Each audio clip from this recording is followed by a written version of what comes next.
c'est une porte d'entrée, la communication, pour pouvoir aussi être cohérent dans les valeurs qu'on veut installer dans son entreprise. Ça se fait pas du jour au lendemain d'être responsable.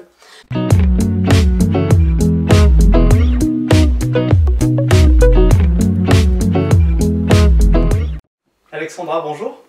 Bonjour Thibaut. Vous êtes la fondatrice d'une agence de communication qui s'appelle Bella Ciao. Et cette agence, elle a une particularité, c'est qu'elle se veut innovante et engagée, et plus particulièrement au service des hommes et de la nature. Alors à ce titre-là, c'est quelque chose qui résonne chez nous, chez les Pandarous. On avait envie de savoir, de venir gratter ce qu'il y avait derrière ces termes d'engagement. Et peut-être que vous pouvez commencer par nous présenter l'agence et comment est-ce que vous en êtes arrivé à créer votre petite agence de communication, qui est un secteur bien particulier. Volontiers. Eh bien, Bella Ciao, je l'ai créée en 2019, après avoir fait une carrière toute tracée dans un gros groupe à Paris. Et en fait, j'ai voulu donner plus de sens dans mon activité. Je travaillais déjà dans la communication et dans le management à l'époque, et pour un groupe bancaire. Donc voilà, j'ai appris beaucoup de choses, mais c'était plus forcément aligné avec les valeurs que j'avais, surtout au niveau humain, parce que j'étais à un niveau où on était plus sur des réorganisations sociales, et c'était une grosse machine. D, coupe dans le budget, R pour le marketing, H, être humain c'est quoi, DRH. Donc j'avais plus forcément envie de faire partie. Et comme je suis très engagée à titre personnel dans tout ce qui est développement durable, nature, sport, association, etc., je me suis dit, mais en fait, autant que tu travailles avec les gens avec qui tu es déjà en contact dans ta vie personnelle, et sur les sujets qui t'intéressent. Donc progressivement, c'est comme ça que c'est imposé à moi le fait déjà d'appeler mon entreprise Bella Ciao, puisque c'est le nom d'une chanson italienne révolutionnaire. Donc je voulais marquer par le nom le fait que j'étais sur ces thèmes-là. Bella ciao, bella ciao, bella ciao, ciao, ciao. Et naturellement, après, les clients se présentent à moi dans le sens où il m'arrive de refuser. Il y a des structures pour lesquelles je ne travaille pas, parce que le secteur d'activité n'est pas adapté, parce que l'activité en tant que telle n'est pas du tout cohérente avec les valeurs que je véhicule. Par exemple, j'ai eu une personne qui m'a contactée pour l'accompagner dans sa communication, et elle vend des vêtements. Bon, jusque-là tout va bien, mais je dis, vos vêtements ils viennent d'où? Elle me dit, ah ben moi je fais de la revente, je les achète dans des structures d'achat-revente qui viennent du Pakistan ou de je ne sais où. Et je dis, bah là du coup, je suis désolée mais ce sera pas avec moi quoi. Donc ce que j'entends, c'est que le premier critère dans ce côté agence de communication engagée, c'est le choix des clients. Oui. Et avant d'avancer un petit peu plus sur les autres critères, parce que j'imagine qu'il y en a plein d'autres, est-ce que vous pouvez balayer rapidement vos domaines de compétences en matière de communication pour qu'on voit un peu... Donc en fait, je suis spécialisée en stratégie de communication globale, et ensuite je m'appuie sur des partenaires locaux pour les déclinaisons des compétences que je n'ai pas en interne. Donc par exemple, créer un site web, c'est pas mon métier, je suis pas développeuse web. Faire du marketing digital vraiment très poussé, pareil, j'ai pas ces compétences-là. Du graphisme, je n'en ai pas. Photographe, je suis pas photographe. Traiteur, je suis pas traiteur. Vous savez découper une sole, un loup? Un loup? Un turbo? J'ai des notions mécaniques, mais... Donc je m'appuie en fait sur tous les partenaires qui me semblent judicieux, donc au niveau professionnel, et après au niveau aussi engagement environnementaux et sociétaux. Ça veut dire que vous êtes le jus de crâne, vous êtes oui. en amont des projets. Oui. C'est hyper important parce que ça veut dire que dès la conception d'une campagne ou d'un plan de communication, vous pouvez intégrer vos valeurs. Tout. J'intègre tout. C'est-à-dire que forcément les partenaires vers qui je vais m'orienter, eux aussi les intègrent, parce que je les ai sélectionnés pour ça. Donc en fait, pour le client, ce qui est bien, c'est qu'il a une vision vraiment 360 de sa stratégie, que ce soit un lancement d'une entreprise, ou que ce soit pour le lancement d'un produit, ou pour revoir une stratégie d'entreprise pour un anniversaire, ou pour un changement de nom, ou ce genre de choses. Et moi, je lui propose d'avoir une cohérence. Si déjà l'entreprise, elle est engagée, à titre... Voilà, dans son fonctionnement global, elle est déjà engagée, bon, il n'y a pas de sujet, il y a tout qui match, c'est juste une déclinaison de plus par rapport à ce qui est déjà fait. Si l'entreprise ne l'est pas complètement, mais en fait elle ne sait pas par où commencer, c'est aussi un bon moyen, parce qu'en fait, c'est une porte d'entrée, la communication, pour pouvoir aussi être cohérent dans les valeurs qu'on veut installer dans son entreprise. Ça se fait pas du jour au lendemain d'être responsable. Surtout quand on a une activité historique qui n'est pas du tout sur le thème. Vous voyez, j'ai un client par exemple qui fait de l'installation de systèmes de vidéosurveillance et tout ce qui va être téléphonie dans les entreprises. Oui, allô? Bonjour. Je suis avec Marilyn de chez Konica Minolta qui vous connaît bien. Elle est venue faire des formations pour les imprimantes. Et en fait, quand il est venu me voir, je lui dis ok, mais alors par où on va passer par quel angle on va le prendre le sujet quoi. Et en fait, en creusant le truc, on se rend compte qu'il ne valorise pas le reconditionnement qu'il propose à ses clients. Et en fait, l'économie circulaire fait pleinement partie des activités que je valorise en fait. Donc lui, il ne l'avait pas intégré, qu'il pouvait le montrer à ses clients, notamment comme une offre, puisqu'il le faisait mais sans plus, et se dire que ça pouvait être une valeur ajoutée pour sa clientèle. Écoutez, je vous dis merde pour le bac, et bon anniversaire à vous. Donc vous, ça veut dire que quand vous démarrez une relation avec un client, vous faites, même si le mot sera peut-être un peu fort, mais vous faites un mini-audit. Ben complètement. Ouais, ça fait partie de votre offre. Donc vous voyez ce qui fonctionne. Alors en termes de communication, j'imagine, mais en termes d'engagement environnemental et sociétal, vous regardez un petit peu ce qui est fait et dire, là, vous voyez, vous pouvez communiquer là-dessus, mais à l'inverse, est-ce que vous dites aussi, là, même si vous choisissez vos clients, là, vous pouvez faire mieux, il y a ça qui existe, vous pouvez tout à fait recycler vos vieux bureaux. Complètement. Et en fait, maintenant, je me suis...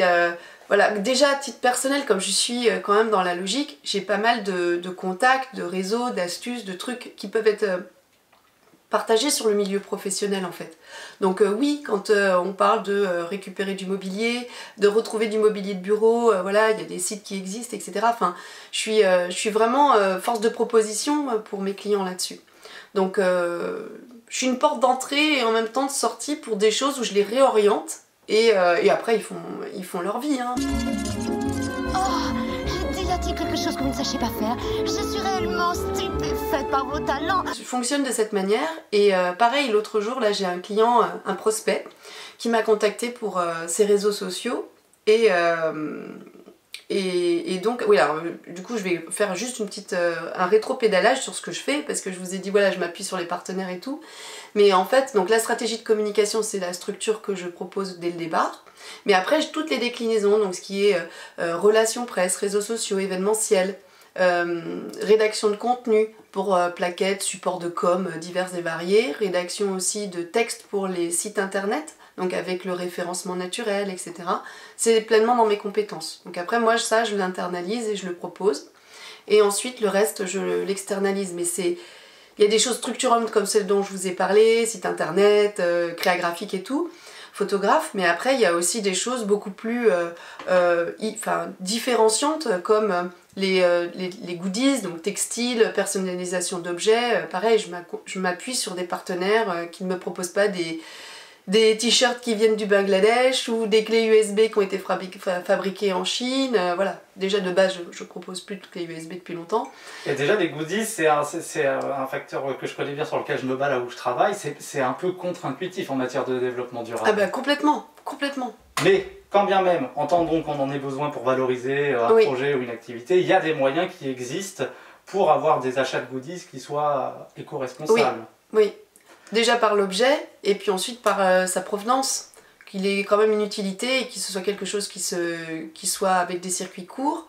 Et puis en plus, on peut imaginer plein de choses. C'est fini le stylo avec son nom marqué dessus. Enfin, on peut imaginer des produits locaux, des produits de producteurs, tout simplement. Un client, il sera hyper content d'avoir quelque chose de consommable. Un exemple, parce que ça, je vous attends, hein, parce que je vais le proposer, moi en rentrant, je vais le proposer. Hein. J'ai fini les trucs en plastoc. Bah oui, mais un exemple. Et aussi, alors pour finir, son recyclage, parce que la fin de vie du produit, ça c'est hyper important. Donc dans les exemples, j'ai un kit de couverts qui est fait avec du plastique recyclé et qui est consommable, que vous pouvez mettre dans le compost par exemple. Pour pouvoir manger vos plats quand vous allez par exemple prendre à emporter, au moins vous avez vos couverts. Et ça c'est moins cher parce que vous dites à la fin on les composte, mais ça coûterait plus cher en termes d'achat de goodies d'avoir des ustensiles qui soient durables en dur, j'imagine. C'est pour ça que vous proposez des choses. Oui voilà, mais en tout cas le truc est pensé dans sa globalité. Ou alors après, ça peut être tout à fait, là j'ai une personne que je connais par un réseau professionnel qui fait du beurre de cacahuète à La Rochelle. Bon bah c'est un acteur local, alors oui c'est discutable, les cacahuètes on n'en produit pas à La Rochelle, mais on peut penser le truc jusqu'au bout, si on veut ne pas être dans cette logique, on ne prend pas du beurre de cacahuète, mais cette nana elle a lancé sa boîte il y a 1 an, et elle démarre, c'est un acteur local, voilà ça c'est des acteurs qu'il faut valoriser, et les clients ça va leur faire plaisir, voyez. Il y a d'autres domaines d'activité dans la communication qui sont extrêmement gourmands en énergie, en produits, comme la conception de sites web, je crois que vous le faites, oui. ou l'événementiel. Oui. Comment est-ce que vous agissez dans ces domaines-là pour être le plus exemplaire possible? Alors, sur tout ce qui va être numérique responsable, ça là-dessus, j'essaye de faire des choses qui sont aussi accompagnées pour mes clients, avec une sensibilisation sur la messagerie, donc vider la messagerie, ne pas s'abonner à trop de spam, enfin ça c'est des choses qu'on peut faire aussi à titre personnel. Donc moi en tant qu'acteur de la com, je n'impulse pas à faire des newsletters toutes les semaines qui pour moi n'ont pas de sens.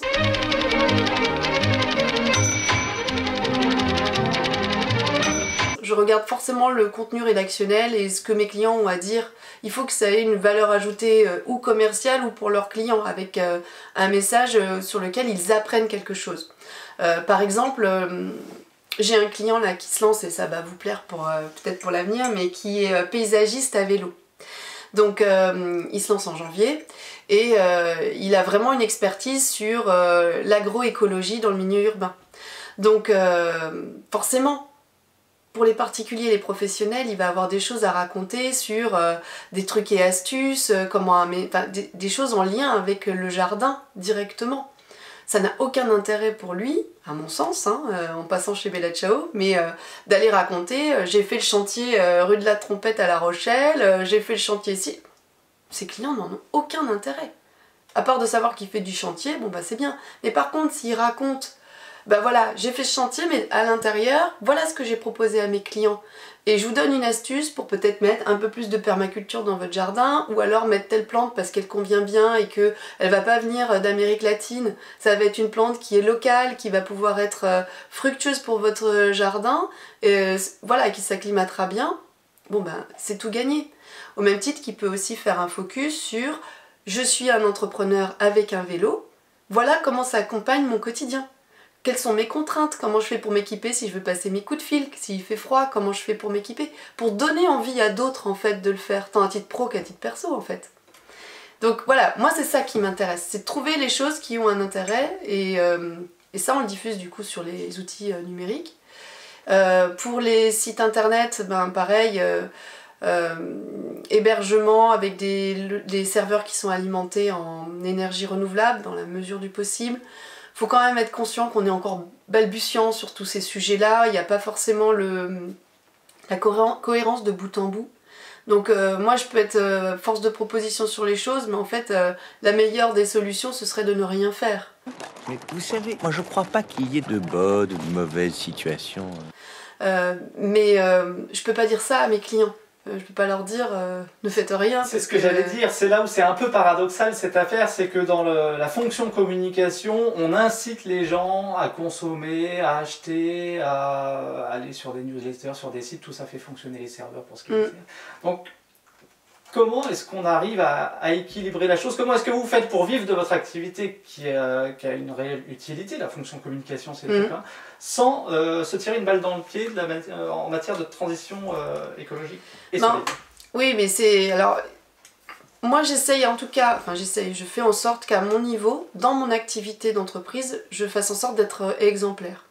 Donc c'est extrêmement exigeant, parce que au niveau environnemental, déjà, ça implique la mobilité. Donc je limite mes déplacements. Quand j'ai à me rendre en rendez-vous, je fais en sorte de les grouper sur les mêmes journées. Comme ça m'évite de faire plusieurs fois des allers-retours. J'utilise les transports en commun. Et quand j'ai besoin, là je suis en train de structurer un peu les choses, mais quand je dois aller un peu plus loin en Charente-Maritime, je loue un véhicule électrique. Donc je me dis, voilà, moi dans mon activité, au moins je fais en sorte d'être cohérente et d'apporter aussi à mes clients un exemple sur lequel ils peuvent s'appuyer. Ensuite, oui, c'est sûr que de fournir de la matière, pour mes clients, c'est un impact environnemental. Donc à eux de l'intégrer dans leur dynamique, à savoir est-ce qu'on fait de la compensation.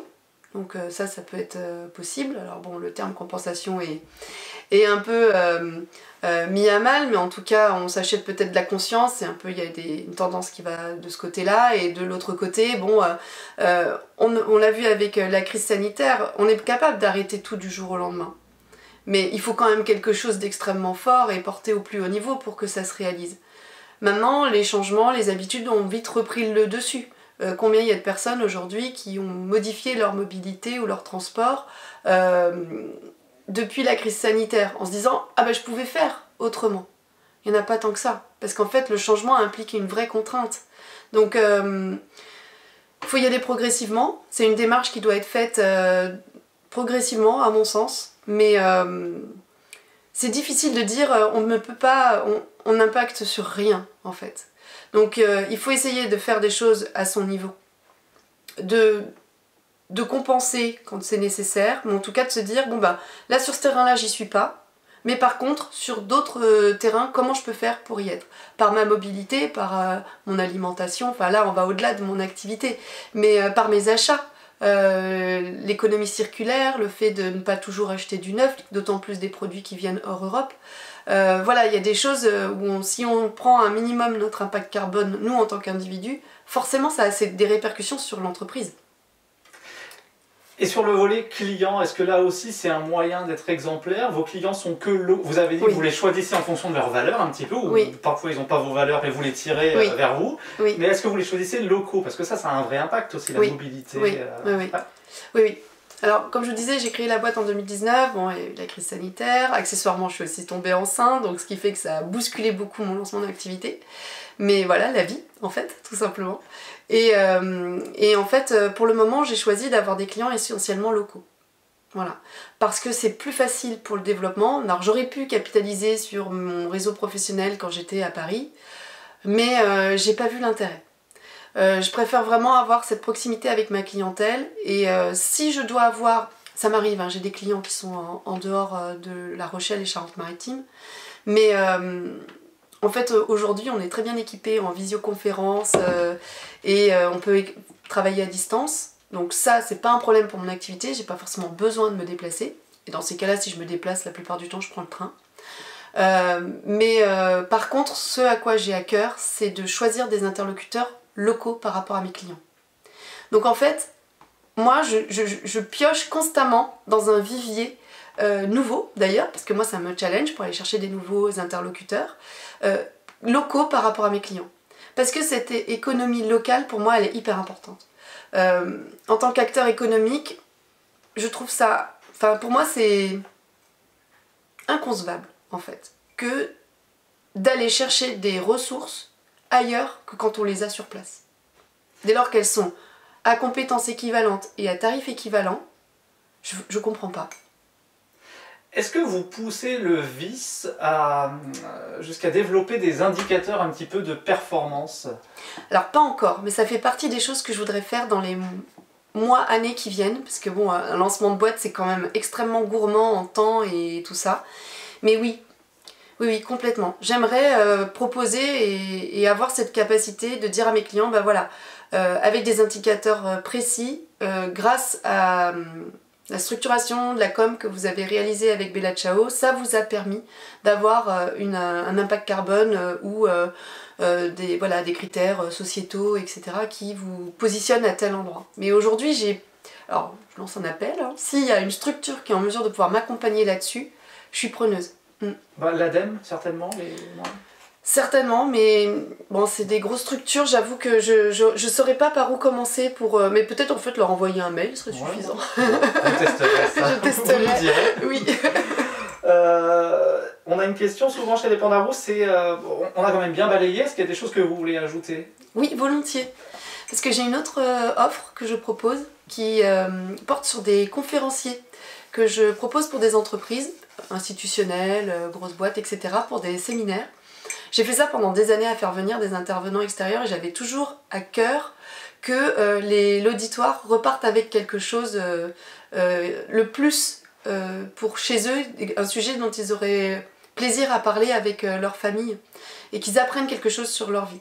Et le footballeur qui a fait une super carrière, moi ça m'intéresse moyen. J'avais plus envie de gens voilà, qui étaient avec une expérience de vie ou des choses vraiment grosse valeur ajoutée par rapport à l'auditoire. Et donc voilà, j'ai mon catalogue maintenant de conférenciers que j'accompagne et dont je fais la promotion et que je propose dans les entreprises. Donc je suis l'interface, je m'occupe de la négociation, de tout ce qui est administratif et tarifaire. Et j'ai choisi des personnes qui sont engagées au niveau environnemental et sociétal. Donc j'ai une glaciologue, j'ai une philosophe qui est spécialisée dans toutes les thématiques de la petite enfance et du bien vieillir. Donc des thématiques qui sont aussi très importantes pour notre société aujourd'hui. Sur tout ce qui va être aussi management et j'ai aussi quelqu'un qui est spécialisé dans le zéro déchet. Et on a tourné les conférences pour avoir un angle spécial pour les entreprises, pour qu'on puisse, voilà, entre une expédition scientifique au Svalbard, où on est, donc c'est l'île la plus au nord de la Norvège, qui se rapproche du pôle Nord, où on est un mois sans contact avec l'extérieur, on est en comité clos, comment on fait pour gérer ses stocks, gérer les problématiques humaines, et ça on l'a transposé au milieu de l'entreprise. Donc voilà, c'était un sujet qui me tenait à cœur de monter ça.